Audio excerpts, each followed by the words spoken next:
Welcome.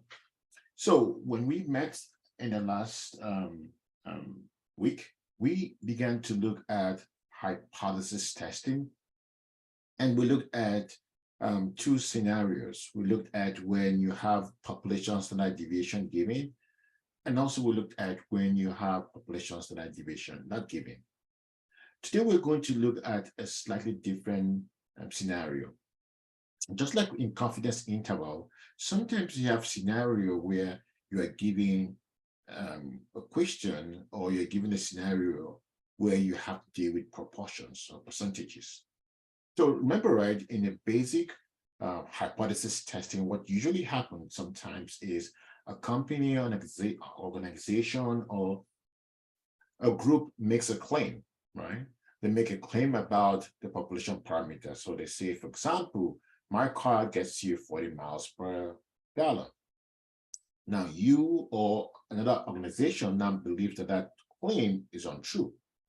And so you now get a couple of those items, you test it, and then you can see if what the company is saying is true. You try to see if you can reject, or you fail to reject what they're saying.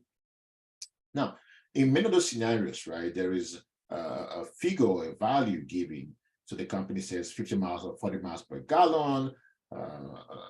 Credit union may say we've lent an average of $5,000 to customers, right? Now, what if the statement or the population parameter is not actually a population parameter, but is a population proportion? So let me rephrase myself. What if the claim that is made is not in the form of a figure per se, but is in form of a percent? What if a company claims that 40% of our employees are happy at the company, right? Or we lend 20% of our loans to people 18 years and above, right? Now, you can see that that claim is not made in the term of basic figures, right? But it's made in terms of a percentage. Now, how do you address that? Now, that's what today's class is going to be. In today's class, what we're going to look at is how do I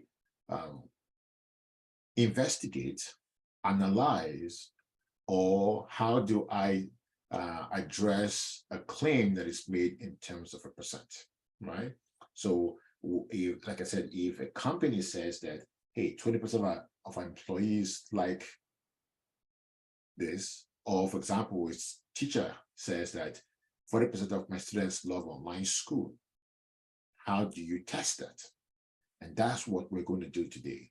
Now, it's very similar to what we've done last week with slight difference, but we're going to do 3 scenarios so that by the time we're done with today's class, this will make absolute sense to you. And so, like we said, right, in this case, we're testing a population proportion.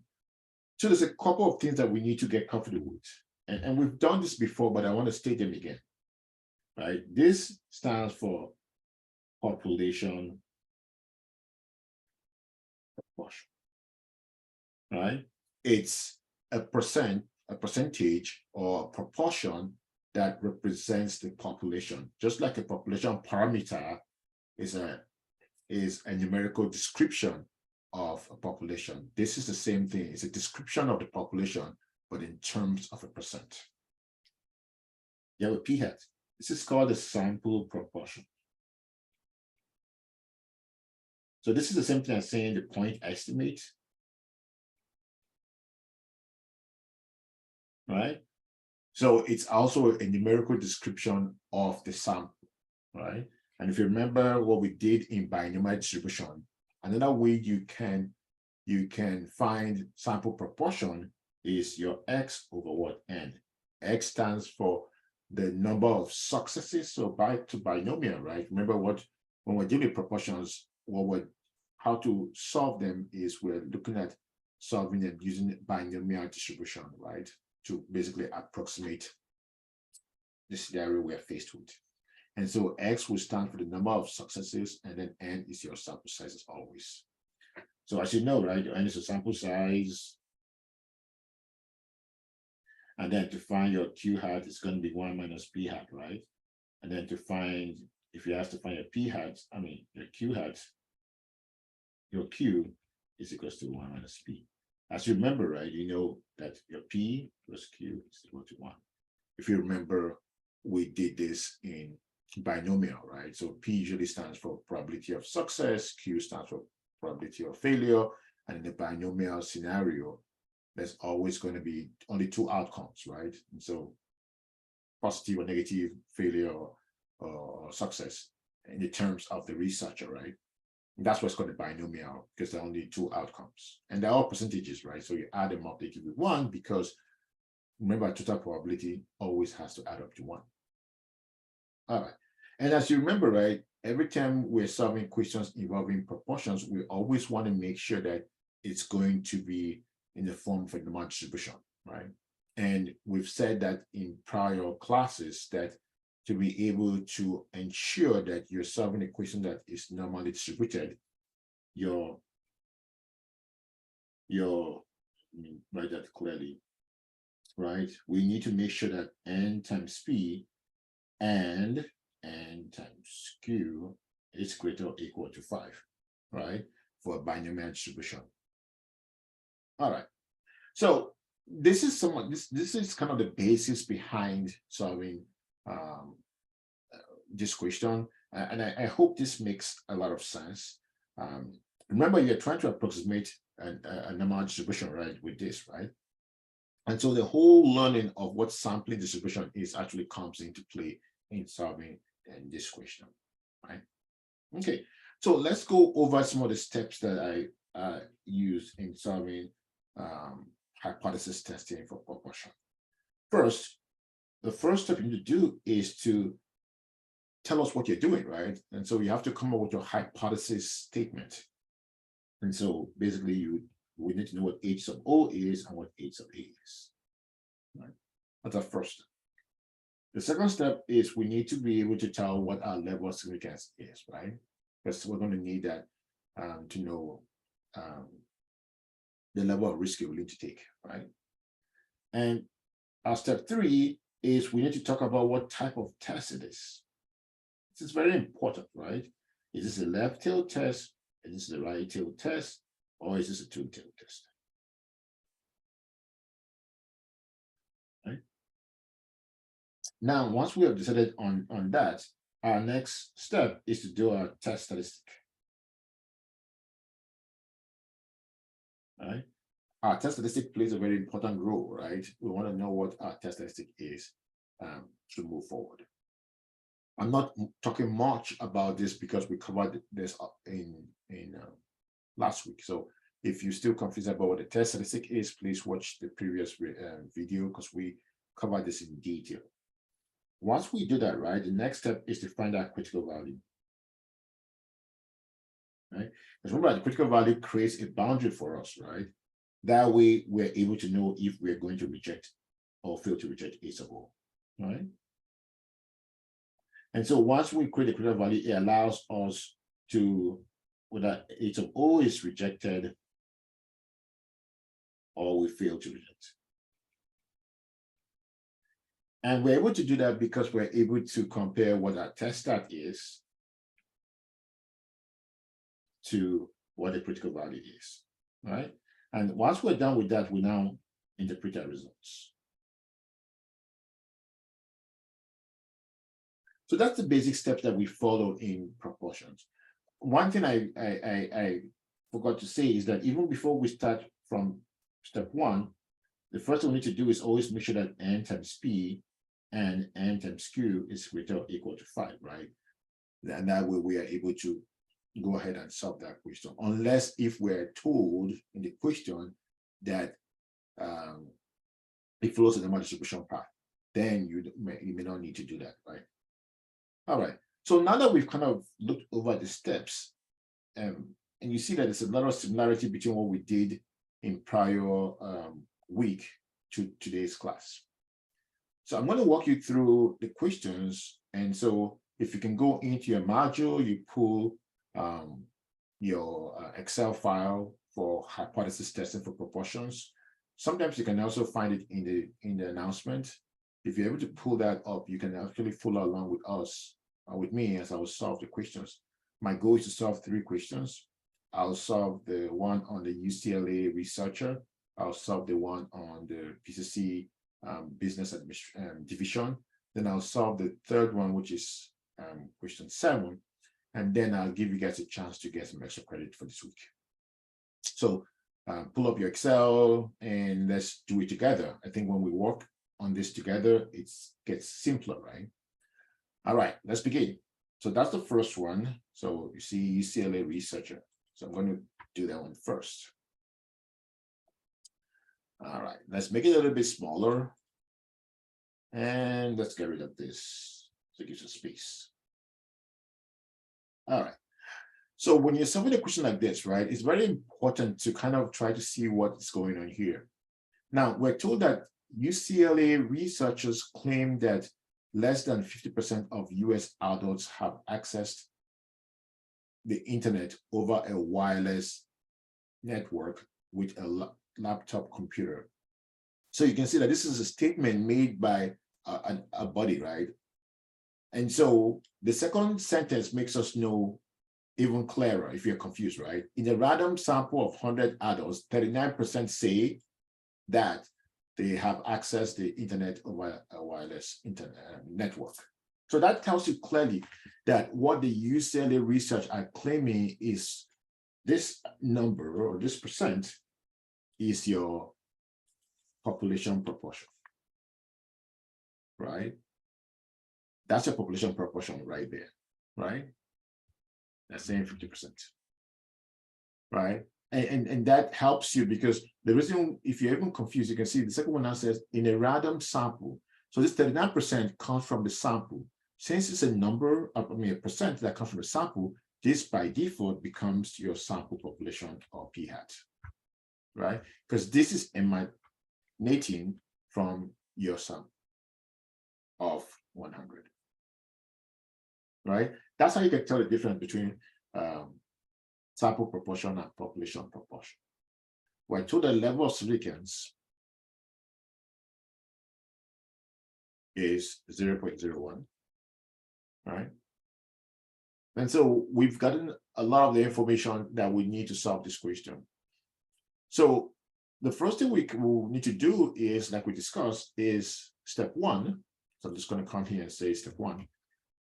This is just for the first one. After this, I won't do step 1, step 2, just because I feel like you know it by now, right? So step 1 says we should state our H sub O and H sub A.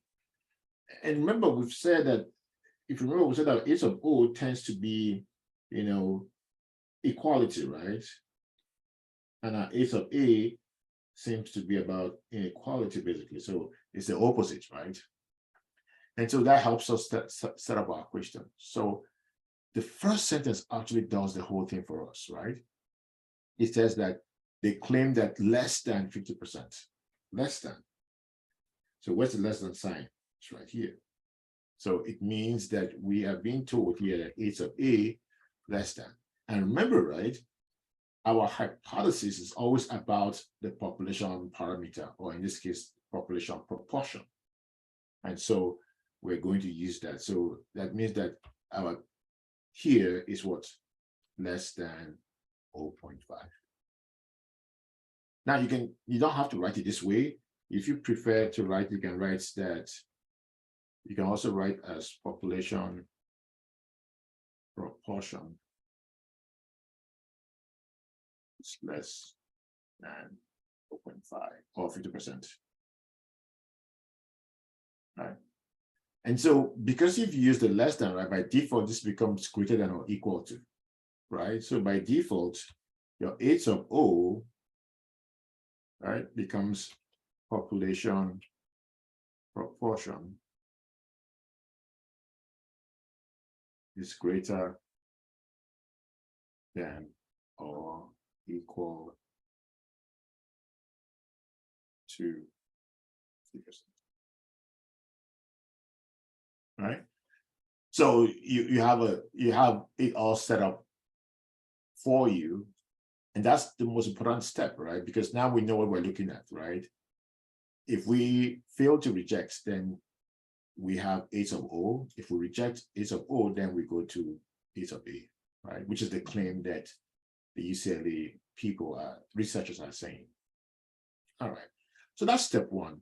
Step two is kind of straightforward, right? Always, we all love step two because we know that means that it's your level significance.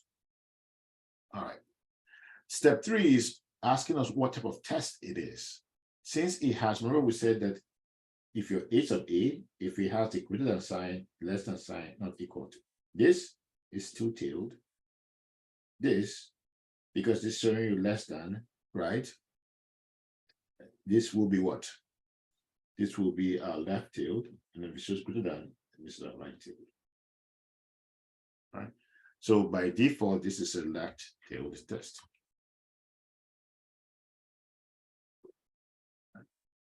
Now remember, right?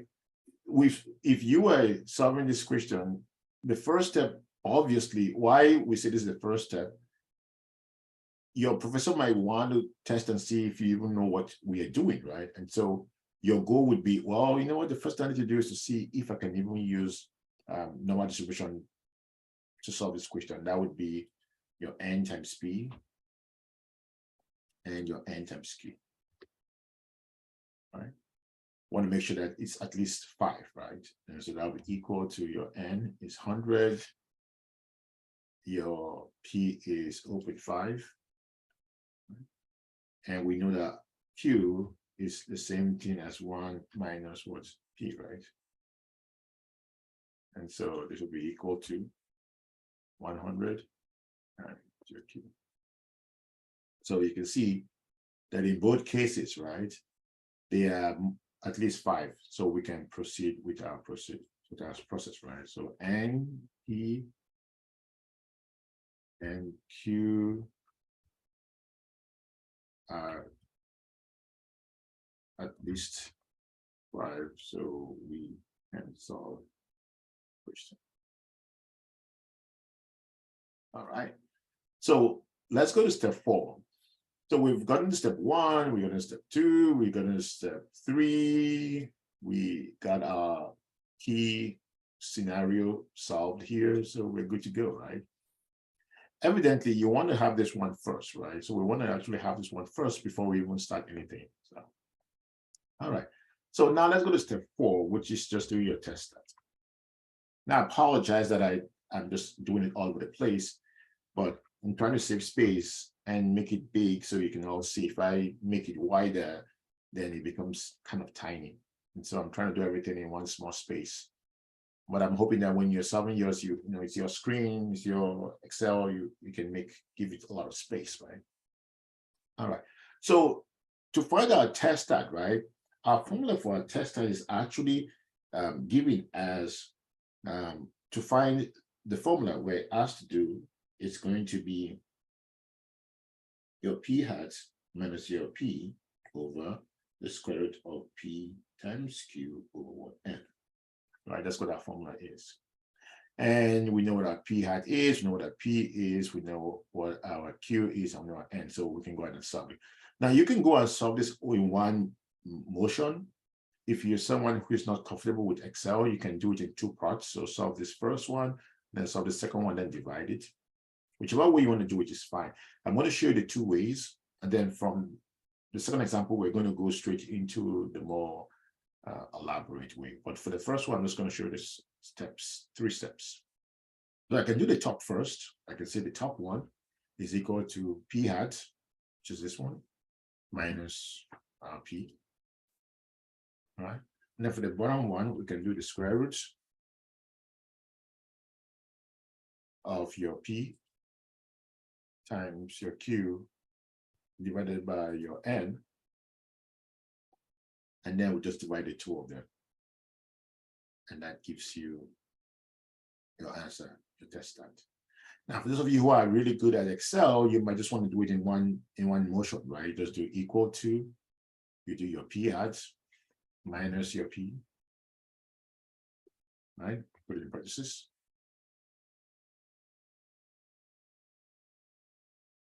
Then divide that by your square root of your P multiplied by your Q, then divide by your M. Right? And I'll just want to make sure that everything is all in your parentheses. And so you can see you got your answer, same answer. And so it just depends on how comfortable you are. You can use this method if you want to, you get the same answer. This is just using all this at once. You can break it down into steps, and you still get your answer. So now that you got your answer here, the next thing you now need to do is to find your critical value, right? And so let's put that as step 5. So step 5 is finding what your critical value is, right? And this is the same thing we did in class a couple of days ago, last week, in a video. Same thing with finding critical value. If it's left, or if it's right, or if it's two-tailed, you use the same kind of process. So in this case, it's a left tail. And so for our left tail, to be able to find a critical value, we're just going to do equal to, and we just do a norm inverse, right? And since it's left tail, we'll just put our level of significance. We'll put our mean as 0, standard deviation as 1, and so we get negative 2.32. What this means is, I'm going to just draw this to kind of show you for illustrative purposes. It means you're saying, right, this is where you're drawing a line. This is your critical value, basically. So you're saying that negative 2.33. Anything here, you're going to reject. It's of O. Anything here, you're going to do what? Fail to reject. It's of O. Right? But then look at what you have as your test stat, negative 2.2. So your test stat falls right here, right? Test stat. It falls at negative 2.2. So you can see clearly it falls in the fail to reject region, right? You can see negative 2.2, why you're saying that anything from here to the left is going to be rejected, right? Now, in the exam, you will not be able to provide me with this drawing, unless if you are really good at using Excel, you're able to do that. But most people cannot do that. So I'm not going to expect you to draw this for me. I'm just going to expect you to tell me what you did. And that's where what you write here becomes very, very important. So usually what you do is just going to go in here and make space for me to write some words here. All right. So what you would do here is you're just going to come here and say, since test stat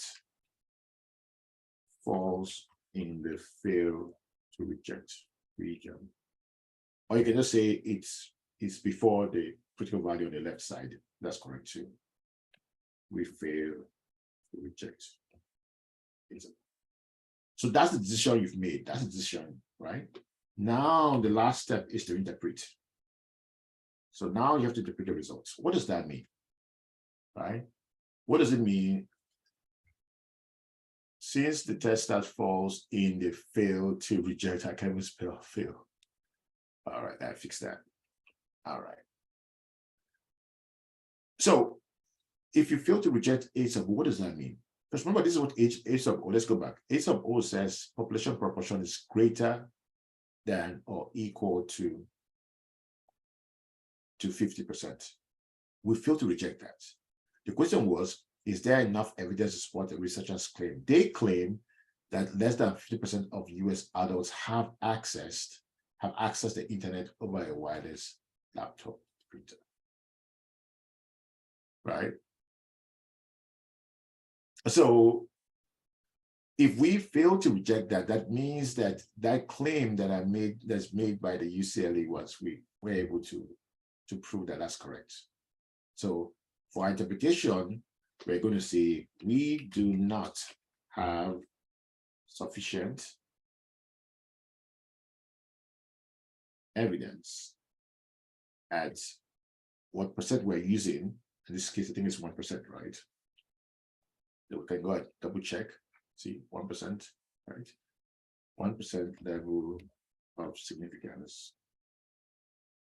to support the researcher's claim.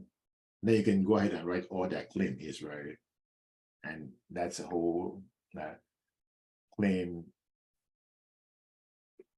that's less than 50% of US adults have accessed the internet over a wireless. Let's see, I think it's wireless network with a computer.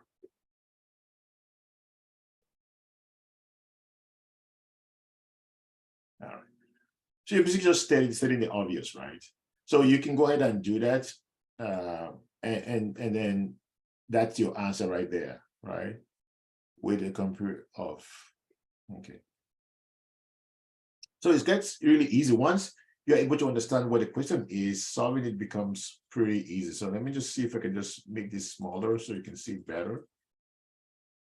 So you can see that we're able to solve the question and provide you the steps, right? So we made a decision here and we provide the results, and this helped us to show that we are correct. Now that's if you're given a question that has to do with less than or left tail test, right? Let's try and solve this question. I'm just going to copy this first to save time. And we're going to try to look at how do we solve a question like this if we are faced with a scenario with a right tail test. And that's where the second one is going to play a very important role. So let's look at the second one, right? PCC, I'm just going to paste this. All right. So PCC business division claims that more than 25%, but that's what the whole division is claiming, that more than 25% of business students use T-Mobile for interconnectivity. That's what they're claiming, that more than 25%. You now said in a random sample of 125 business students at PCC, 32% say. This 32% is coming from what? 125. That makes that 32% to be what? Your p-hat, right? It becomes your sample proportion because it's coming from the 125 people, right? And that becomes 125. And we can see that more than 25% of business students, right? So that's going to be your proportion. This makes this number, right? I hope this makes sense. And we're told that the level of significance is 5%. So this becomes 5%.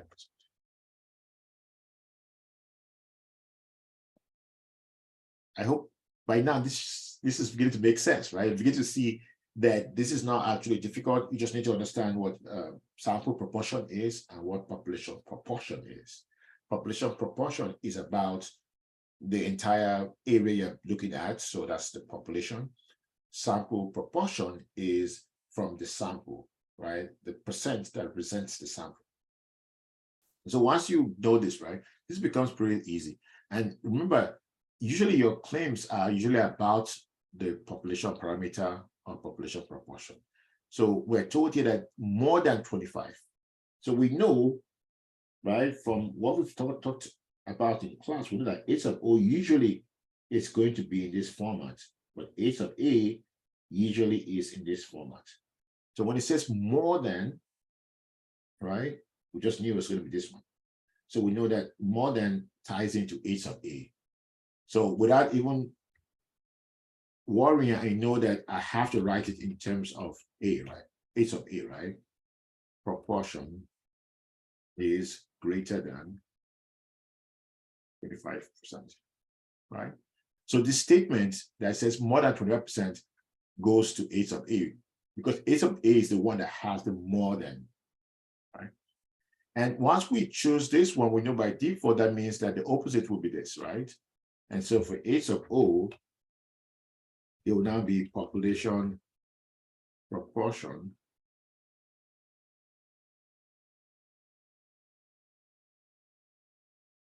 is less than or equal to 25%.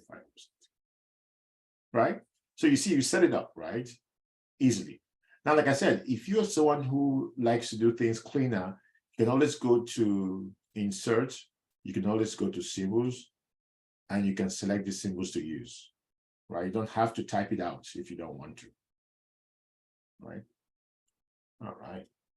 So now that we've set it up, right, we have our level certificates, which is step 2, but we can still do the first step, right? Remember, we keep stopping, not doing the first step, doing n times p and n times q to make sure that this is going to give you a number that is at least 5. And we can do that, right? N times p, and we can also do n times q. So we can see that in both cases, we have at least 5. So we're good here. The third step is what type of test? Since it's greater than, it's going to be what? A right tail test. Right? Our fourth step is now to do our test stat. And remember our test stat, right? Remember we said that find our test stat is our p hat minus our p over the square root of p times q over n. And you can do them in steps, or you can do them all at once. For type purposes, I'm going to just do it all at once, but you don't have to do it all at once. You can do it in steps. So we're going to subtract this by this. We're going to open a square root. And we're going to do a p multiply by our q divided by 125. I'm going to close this, and we'll close the second one, right? And so by doing that, right, we're able to get our answer. So we get our test stat as 1.807. Now step 5 is to do a critical value. Remember, right, to do our critical value, right, if it's a left tail, we just put straight, right? We just do our non-inverse because we're converting the percentage into a z value. And so we just put 0.05 and solve it, right? But this is a right tail test. So 0.05 would be on the left side, right? It's a right tail test. So it's going from almost 0 to almost 100. So we have to put the right side of that. And so you can decide to do 1 minus if you like, right? You still get the same answer, 0, 1, right? So you just try to tell basically the system that, hey, we're doing the other side, right? Not this side. And so you press enter, and you can see you get 1.645. You can try to see what it looks like by drawing this. I like to draw it because I like to see it. I'm very visual, but some people can even tell without looking at it. So you can see this is 1.645. Anything here, we are rejecting 8 of O. But anything here, we're doing what? Fail to reject 8 of O. So if you look at, right, your test stat is 1.8.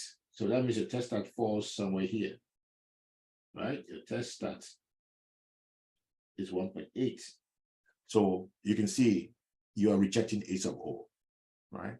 But in the exam, you hardly are able to draw this. So I probably won't see this drawing, but you can tell me what you did, right? You can see, under your decision, right?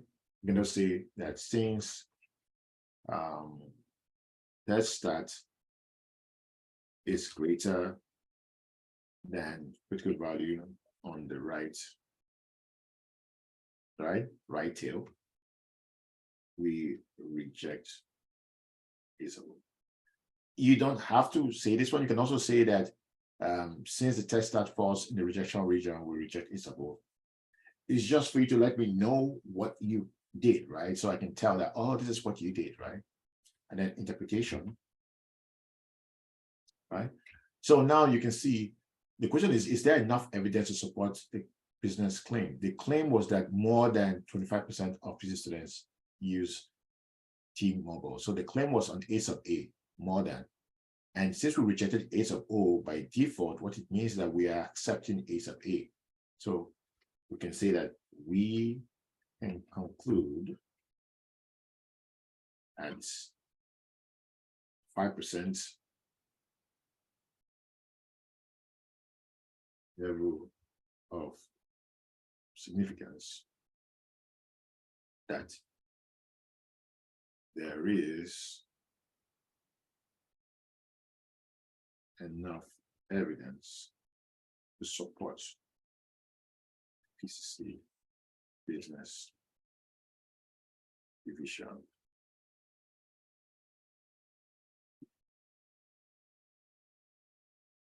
So, and that's because remember we had